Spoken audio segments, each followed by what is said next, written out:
What's up guys? Good morning. So dito tayo ngayon sa spot. Fishing as usual. Yung nagbago ba? So fishing tayo guys. Testing natin yung new set of lures natin, no? May bago tayong mga lures. Bale ito. Order tayo sa Shopee ng ng shell ng frog, no? Yung pinaka body lang. Then tayo na lang nagkarga ng hook. Then ayan, testing natin sila ngayon. So ito yung una, pinakauna. Bale itong hook na ito guys, kinuha ko yun sa CMX kasi masyado, parang tingin ko masyado mabigat yung tingga na ito para sa CMX. Tapos yung CMX, ginawa ko na lang ng bago. So ito siya. Para mapakinabangan.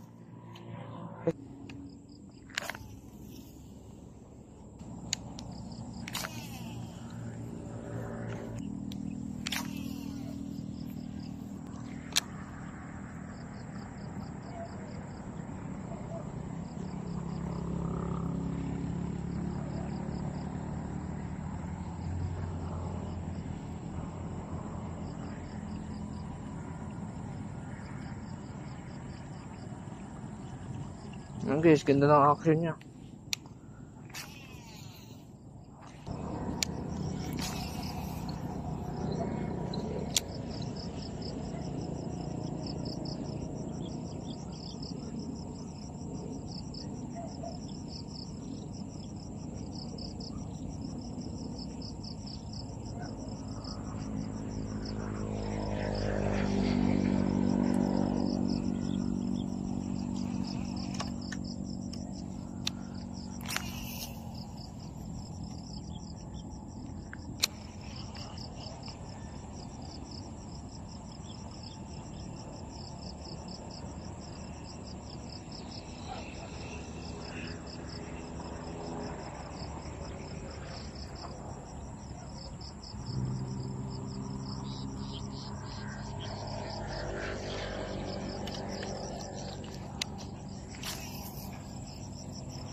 Ano yun?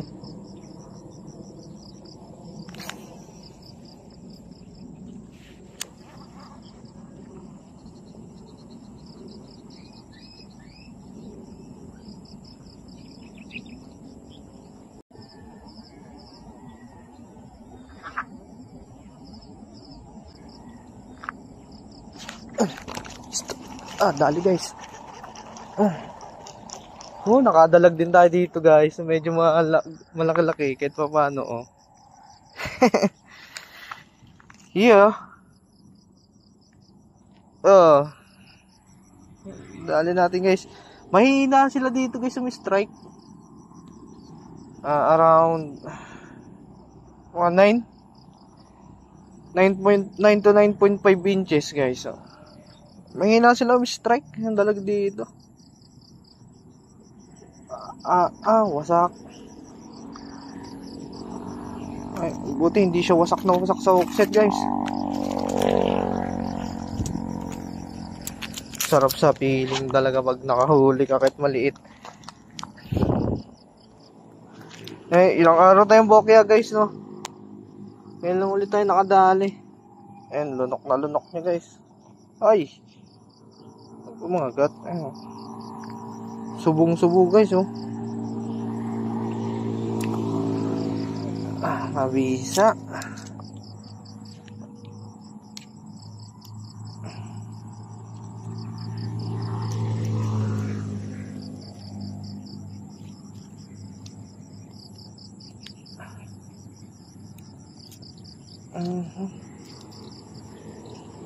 Lunok niya talaga. Buti hindi ko inuksit ng malakas. Kung inuksit ko doon ng malakas, putik, tanggal utak na ito.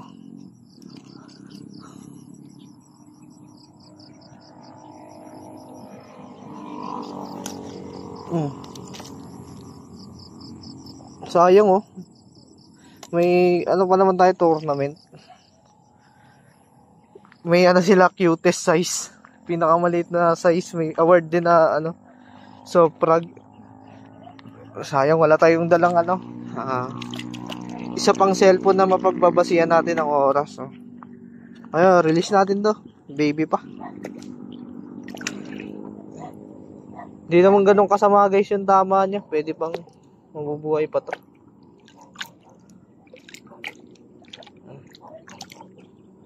Ay! Dadali mo pa yung lip grip ko. Loko-loko ka. Bye-bye. Thank you. Palaki ka.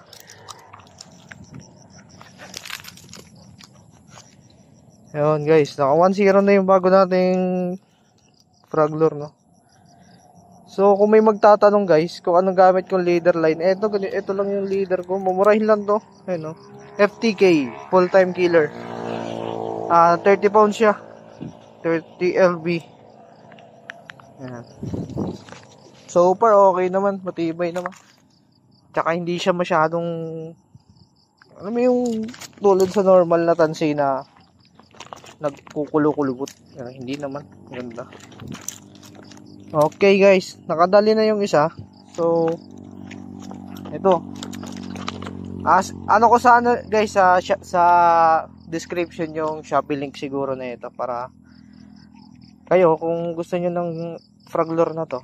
Ayan, ano lang sila, mga shell lang yung binebenta nila, no. Ito lahat guys, oh. Mga gaganda. Itong isa, ito dati kapag ginagamit ng design na to, yung parang bullfrog, ayun, oh. Para siyang Pacman frog kung may nakakaalam ng Pacman frog. Ayun. Para siyang ganoon. Tapos ito isa. Ang taba niya, oh, laki ng tiyan. Parang sablay nga yung hook kasi parang masyadong maliit para dito. Bali, dalawa yung kinuha ko nito kasi nagagandahan ako sa langoy nito, no. Ito wala pa tong tingga, tsaka wala pang spoon. Yan, lalagyan ko pa. Ito muna testing ko yung green na maliit. Pahinga ka na agad. Naka-isa ka na. Testingin natin to lahat guys, no. Tingnan natin kung sino yung hahakot dyan. Hahakot na. Dali na tayo ng isa guys. Ito, kaso yun lang. Ang problema nga lang nito guys, masyadong magantong nagawa ko. Ewan ko pa kung dadagdagan ko ng ng weight.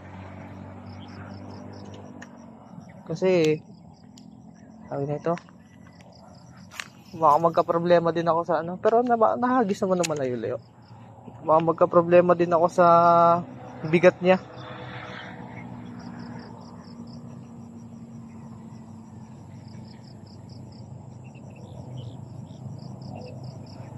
Ito maganda din to lumangoy guys. Sakto lang yung laki ng spoon. Ano guys, oh, ang cute niya. Para siyang guys, yung native na palaka na yung kulay green na mahaba yung paa. Yung nagtatalon-talon sa mga halaman. Tree frog ata tawag doon, basta yung kulay green. Parang ganun yung itsura niya. So maganda siya dito kasi may native na ganun dito sa mga spot. Yan, kamukha niya. So, if yung design niya, ano, syempre, may ganyan sa wild. So, pag nakita ng dalag, isipin niya, ganun pala kayan.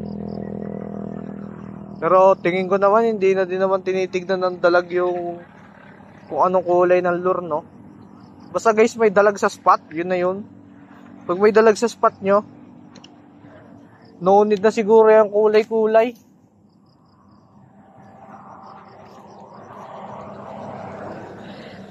Ano na lang talaga, nagpampaganda na lang talaga ng itsura ng lure yung kulay siguro. Tsaka medyo para realistic siya. Pero nakakita ka ba ng violet na palaka? Wala naman.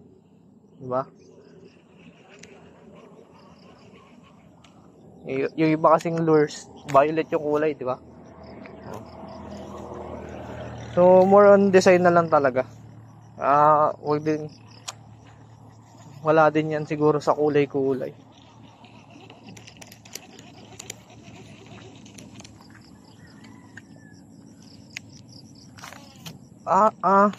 Yun lang. Medyo, yun guys, no, katulad nung sa tutorial ko guys, ng how to cast a bait caster, no? Yung parang gumawa kasi ako ng tutorial. So, makikita nyo yun dito sa channel ko. Kaka-upload ko lang. Kung yung sinabi ko doon kung anong bigat ng lures yung pinakamaganda for newbies. Ito, tansya ko kasi around 5 lang to eh. Sobrang gaan na ito guys. Ayun o. Ang gaan niya. So, ayun guys. As you can see. Nakita nyo naman na nung ginamit ko siya, medyo pumapalya na yung ano ko, casting ko. Pagka-cast kasi medyo magaan. So ayun kasi pag magaan, explain ko guys kasi guys pag magaan yung lure nyo, masyadong malakas yung, syempre para maibato nyo ng malakas, ng malayo yan, para maibato nyo ng malayo-layo, obligado kayong gumamit ng medyo malakas na force ng pagbato, pagcast. So pag ganun ang nangyayari guys, hindi nyo na matatansya yung labas ng spool, anong line sa spool, kasi sa totoo guys, hindi nyo na lalo pag newbie kayo, hindi nyo kailangan ng sobrang lakas na pwersa ng paghagis. Hindi yan hinahagis ng sobrang lakas. Kumaga ano lang, yung katamtaman lang. So ayun nga, pag magaan yung lure nyo, syempre since magaan, medyo mapapapersa kayo ng malakas-lakas para lang maihagis na siya ng medyo malayo-layo eh. Tsaka iba talaga guys pag magaan, medyo may sabit talaga, unlike sa mabigat guys na effortless eh, medyo madaling paliparin yung lure eh. Kaya ayun, medyo prone ka talaga sa backlash pag medyo magaan yung lure. Ito kasi ang liit ng body niya. Ayan guys, so around 3.5 cm to eh. Tapos pag nasa liit pa, masyadong slim yung body niya, may pagka slim. So pag kinargahan ko pa to ng mabigat-bigat na tingga, lulubog na to. Pero kagandahan dito guys sa mga gawang Indonesia, gawang Thailand, Indonesia na mga frag ng body, hindi, pag lumulubog sila guys, maganda yung umaahon agad. Hindi katulad nung CMX na nagsiswimming sa ilalim eh. Sumisisid talaga eh. Eto hindi. Maganda yung body pag lumubog. Helicopter guys oh.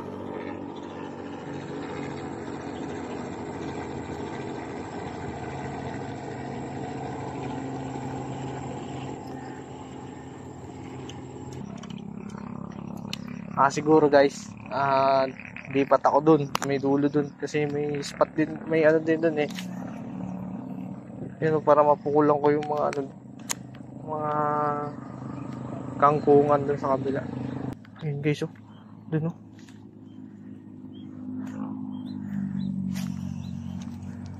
So ingatan nyo lang guys pag magkakast kayo, titingin kayo sa mga surroundings nyo, yung mga nasa likod nyo. Kasi pag sumabit dyan yung lure nyo, pag bato, wala na, backlash ka. Mas malala, bird's nest. Ilang beses ako dito na bird's nest eh. Kakapalit ko nga lang ng line kasi yung dilaw ko na linya na gamit nung nakaraan naubos dito kakasabit. Kaka-backlash ng bird's nest. At tawag na ito. Ayan, sumasabit ako sa ano, sa mga puno sa likod ko.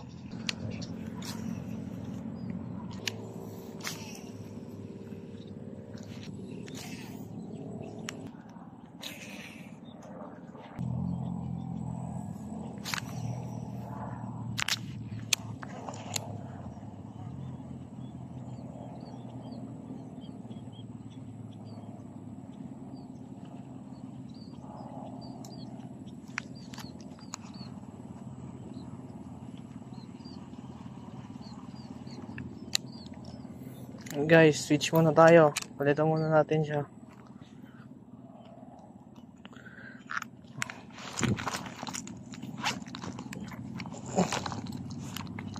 Itong headshag tray ko. Headshag ang ano nito eh, ang design name. Yung design niya daw, headshag. Ayaw ko ba't headshag. Yan siya guys oh. Di ba ang ganda din oh, cute. Soft ano lang siya, ay short body lang siya. Tapos mataba.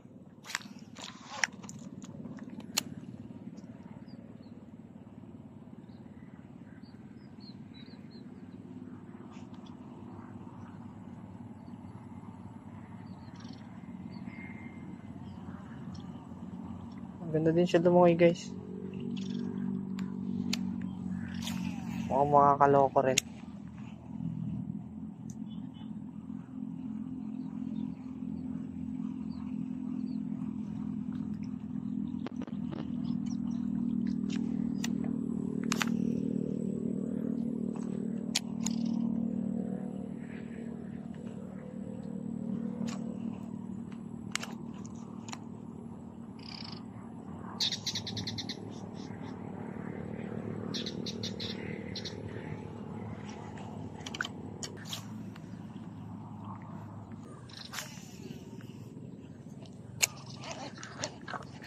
Yun lang.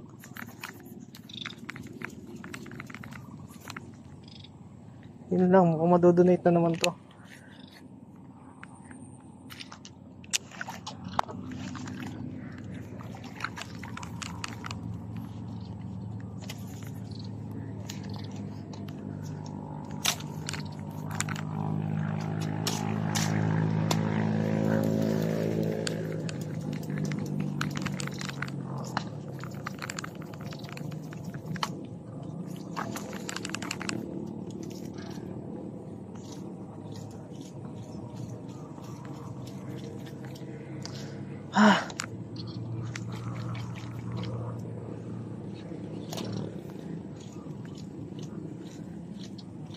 Putik na yung bagong bago to guys ah.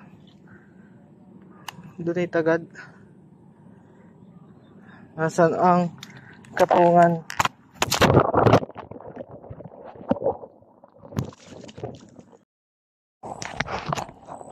Okay guys, nahulog na yung cellphone ko. Na-donate pa yung lure. Pamira. Ang hina na ng speaker ng phone ko tuloy. Nabasa eh. Pero tingin ko hindi naman siya sobrang na-damage. Sana maayos pa pag natuyo. Kung hindi, papagawa natin. Inis.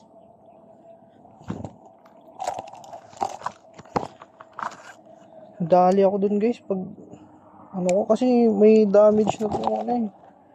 Lock ng ano ko eh. Ng buong anong chest piece. Sabit pa dun yung ano, lure. So lusungin ko yan mamaya pagtapos. Kasi meron din akong isa eh. Doon nakatao sa kabila. Yung kulay itim. Kunin ko yan dun.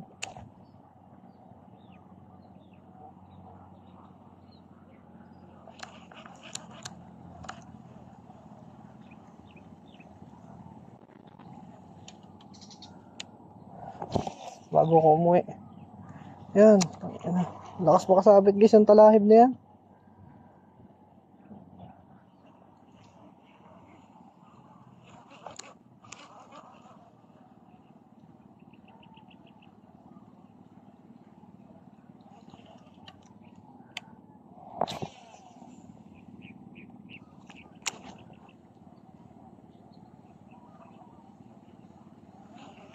Labog ah.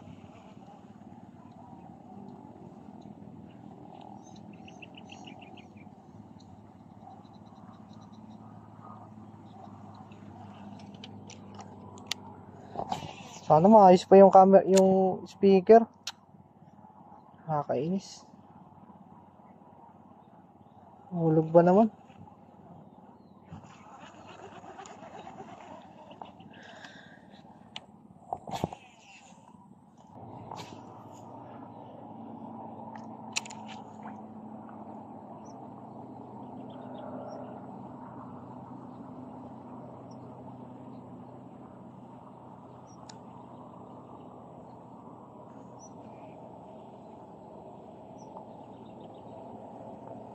Sana lang, hindi to sobrang lalim. Hindi ko din alam kung gaano kalalim to.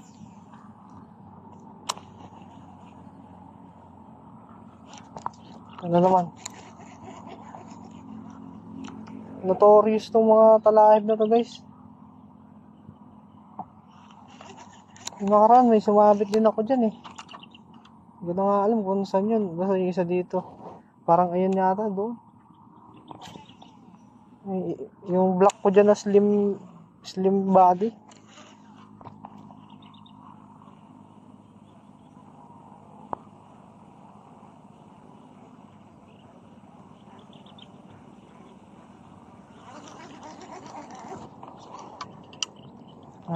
Tingnan ko nga, check ko ulit yung audio. Yo, what's up guys? Pambihira. So ayun nga, sumabit yung lure natin doon sa kabila. Tapos nag-decide ako na lusungin kasi may isa pa akong lure doon na yung slim type ko, mahal din yun, 240 na ata yun, yung slim type na kulay black ko na lure. So ayun, nilusong ko. Sabi ko, mababaw lang naman ata. Tik na yung paglusong ko guys eh. Lampas tao eh. Pagka hindi ka marunong lumangoy, lunod ka eh. Lalim. So ayun, nakuha ko naman yung isa. Yung kulay white. Pauwi na rin ako, tinatamad na ako talaga. Tsaka basa na ako. Maliligo na ako. Maliligo na lang ako.